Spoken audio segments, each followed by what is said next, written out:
সকলো ঘটনাৰ লগত আন সকলো ঘটনা কেনেকৈ জড়িত হৈ থাকে চাওকচোন। 1914 চনৰ পৰা 1918 চনলৈকে প্ৰথম বিশ্বযুদ্ধ চলিছিল।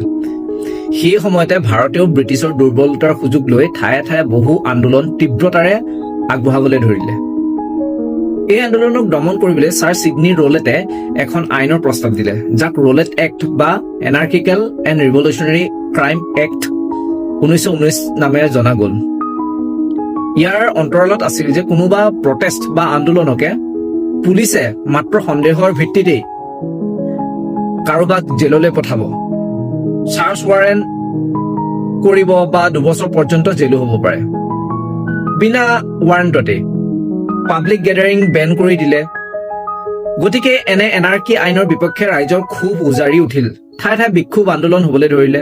তাৰে এক অংশ হিচাপে 13 এপ্ৰিল 1919 চন স্থান আছিল অমৃতসৰৰ এটা সৰু গাঁৱৰ জুম একত্ৰিত হৈছিল আৰু তেওঁলোকে শান্তিপূৰ্ণভাৱে এই অট'ক্ৰেটিক আইনৰ বিপক্ষে লোক সমবেত হৈছিল।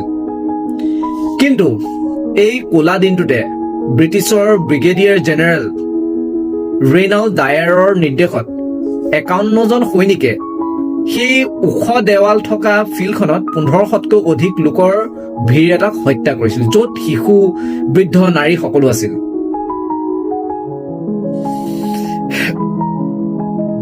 এতিয়া আহোঁ, এই যে জালিয়ানৱালাবাগ হত্যাকাণ্ড হ'ল, ইয়াৰো 25 বছৰ আগতে 1894 চনত ঠিক এনে এটা ঘটনাই অসমত ঘটিছিল, যাৰ বিষয়ে বহুতে নাজানে। ঠাইখন আছিল দৰং জিলাৰ পথৰুঘাট, আমাৰ এই তেজপুৰৰ কাষতে যে।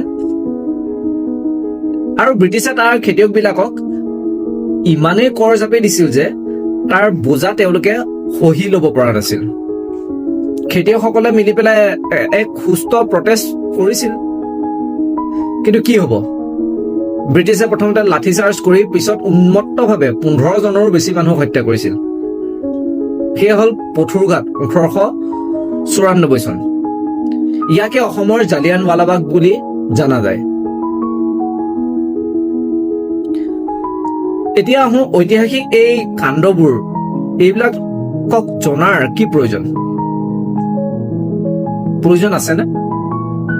প্ৰয়োজন আছে। ব্ৰিটিছবোৰ 1826 চনত ইয়াণ্ডাবু সন্ধিৰ সময়ত অসমক সহায় কৰিবলৈ আহিছিল।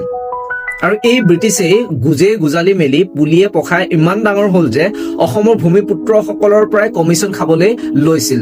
গতিকে আজিৰ সমাজতো সৰু সৰু ঘটনাবোৰক কেতিয়াও ইগনোৰ কৰিব নালাগে। আজিৰ পুলি কালিৰ বৃক্ষ হ'ব। So be careful. History repeats itself. Thank you.